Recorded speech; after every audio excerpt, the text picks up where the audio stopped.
আজকে মাইকিং করতে গিয়েছিল। মাইকিং করতে যাওয়ার পর তার সাথে খারাপ ব্যবহার করেছে, তার মোবাইল কেড়ে নেওয়া হয়েছে। আমি যখন একটু আগে শুনেছি, আমি সুলতান ভাইকে বলেছি ওসি মহোদয়কে ফোন দেন, আগে বিচার তারপর নির্বাচন। সুতরাং এখন আমরা থানায়ও যাব। আমি পরিষ্কার ভাষায় বলবো, প্রহসনমূলক নির্বাচন এই দেশে চলবে না, আধিপত্যবাদের কাহিনী এই দেশে চলবে না, লাল চোখ দেখিয়ে সাধারণ মানুষদেরকে হয়রানি চলবে না, মামলা বাণিজ্য এই দেশে চলবে না। যদি আপনি জনগণের আকাঙ্ক্ষা না বুঝেন, তাহলে প্রশাসনের বিপরীতেও জনগণ দাঁড়িয়ে যাবে।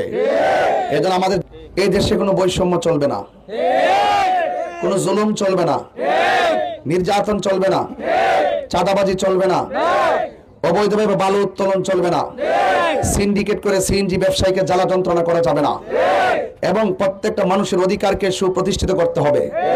চা শ্রমিকদের সাথে সবসময় যেভাবে প্রতারণা করা হয়, নির্বাচন আসলে যেভাবে জিলাপি খাওয়াইয়া কম্বল দিয়ে যেভাবে তাদের সাথে মিষ্টি মধুর কথা বলে ভোট খান আদায় করে গিয়ে শেষ পর্যন্ত তাদের কাছ থেকে যে এই যে দূরে চলে গিয়ে আর খোঁজ খবর না নেওয়া, এই প্রতারণা চলবে না। চা শ্রমিকদেরকে নিয়ে স্থায়ীভাবে চিন্তা করতে হবে, তাদের কষ্ট চিরদিনের জন্য দূর করতে হবে, এবং তাদের শিক্ষার মান উন্নয়ন করতে হবে, এবং তাদের উপরে মামলা হয়রানি কোনো ধরনের নির্যাতন চলবে না, এবং তাদেরকে শান্তিপ্রিয়ভাবে স্বাধীনপ্রিয়ভাবে চলার সুযোগ দিতে হবে।